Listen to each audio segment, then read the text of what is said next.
Bonjour à toutes et tous, dans ce petit tuto, nous allons voir deux façons de créer un crescendo dans Logic Pro 10. Alors pour ceux qui ne sauraient pas ce qu'est un crescendo, sachez qu'il s'agit ici d'une indication de nuance que l'on peut retrouver sur des partitions. Cet effet de nuance permettra à un instrumentiste de savoir qu'il lui faudra augmenter progressivement l'intensité de son jeu et donc du son produit.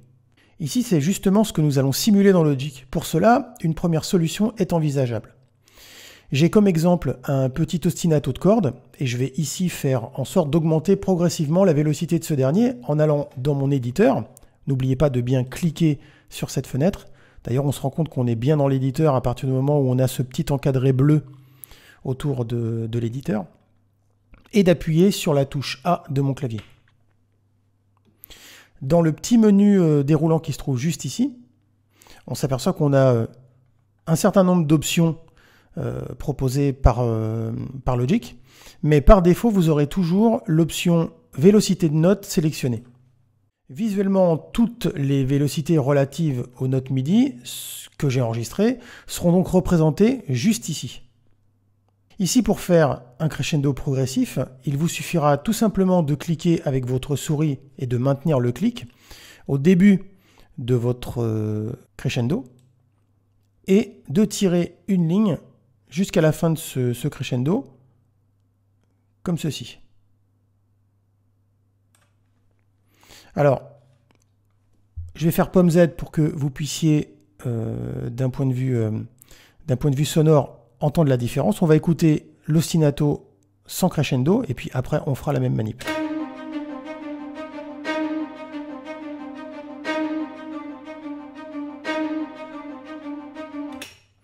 Voilà. Donc, je refais ma manipulation, je vais me positionner ici, par exemple.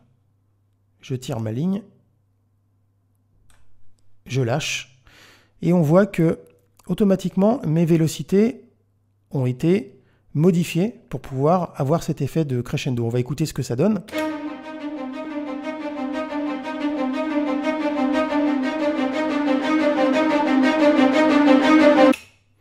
Alors ce qui me dérange un petit peu, c'est que les accents que je pouvais avoir sur certaines notes n'ont pas été préservés.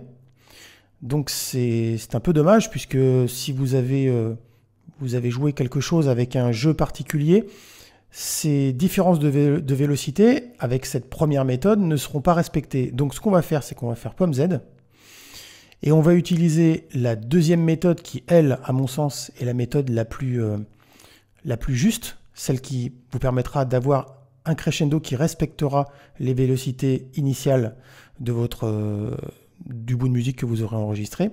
On va maintenir la touche commande et on va maintenir le clic de notre souris et procéder à la même manipulation, c'est-à-dire tirer une ligne du début jusqu'à la fin de notre crescendo. Et ici, on voit que, sans avoir écouté préalablement l'ostinato en question, que les vélocités relatives, c'est-à-dire les différences de vélocité entre chaque note, ont bien été respectées. Ce qui fait que maintenant, si je lance la lecture de mon ostinato, je vais avoir non seulement les différences de vélocité entre chaque note qui auront été respectées, mais aussi mon crescendo qui progressivement va augmenter l'intensité du jeu.